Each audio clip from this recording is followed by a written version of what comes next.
E quanta gente ci sta? Buongiorno a tutti e bentornati a Liberamente, variazioni e scorribande qui su Radio Libertà. Allora anche le tragedie mentre accadono, come a tutti gli effetti una guerra, come la guerra in corso, l'attacco israelo-americano al totalitarismo assassino degli Ayatollah e il conseguente incendio dell'area con la strategia della disperazione, che era l'unica carta rimasta in mano agli Ayatollah, preparata a suo tempo già da Khamenei stesso, cioè seminare il caos, coinvolgere i paesi del Golfo per tirare la nottata, diciamo, perché lo squilibrio militare è evidente, ma tutto questo è appunto l'accadere tragico della storia. Poi anche in questi frangenti c'è sempre un versante farsesco della realtà, caricaturale, che però ci dice molto di noi, anche del nostro piccolo dibattito italico, e in queste ore lo sta incarnando tra gli altri superbamente Laura Boldrini, l'ex presidenta, non dite presidente perché vi manda la polizia morale a proposito di Iran, della Camera, che ha sfornato un'analisi come dire, che è più ancora faziosa probabilmente dei comunicati dell'ambasciata iraniana.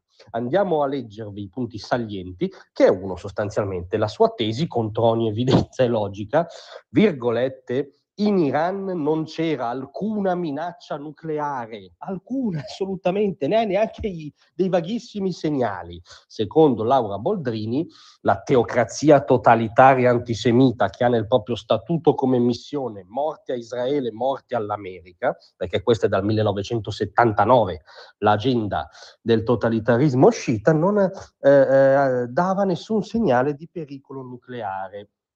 Allora viene fin troppo facile contrapporre all'illuminato parere dell'onorevole Boldrini quello che aveva detto poche ore prima Steve Witkoff, inviato speciale della Casa Bianca presente ai negoziati di Ginevra, che peraltro incarna, per usare la semplificazione diciamo in voga, l'area delle colombe dell'amministrazione Trump. Non a caso è sempre l'uomo del dialogo, è sempre l'uomo che tesse la tela, anzitutto con Vladimir Putin, non è incasellabile nell'altra macro categoria dei falchi, no? Non ha l'agenda di Rubio, più interventista, più convinto, diciamo, che in ogni caso l'ora del regime fosse suonata. No, Steve Witkoff è quello che stava conducendo il tentativo di trattativa.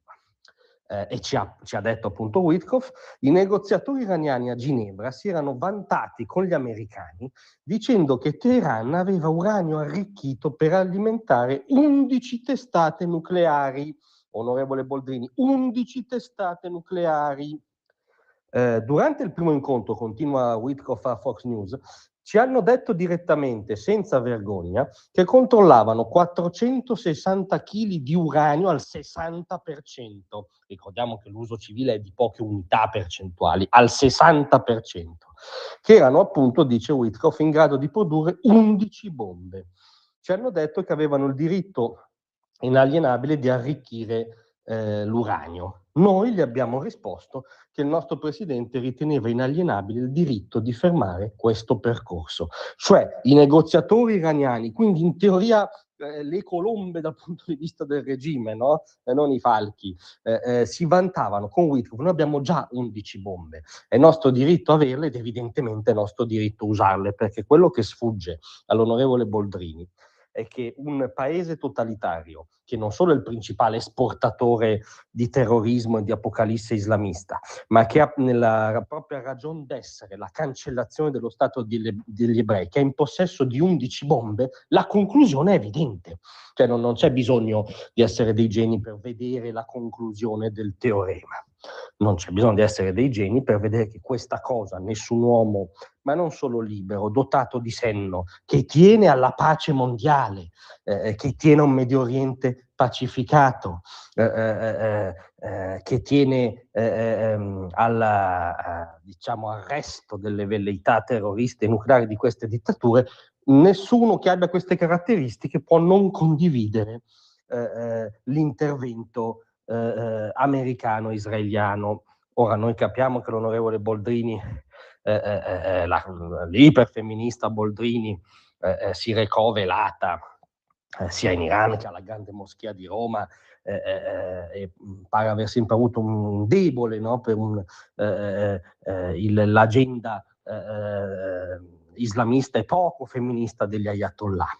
Però non diciamo balle, il pericolo nucleare c'era, l'hanno detto gli iraniani stessi ai negoziati vantandosi, il pericolo dell'apocalisse islamica c'era, l'obiettivo morte a Israele c'era, l'obiettivo morte all'America, che vuol dire morte all'Occidente, c'era. Per fortuna qualcuno li ha bombardati. Grazie a tutti, vi aspetto stasera alle 18. Tra un manifesto e lo specchio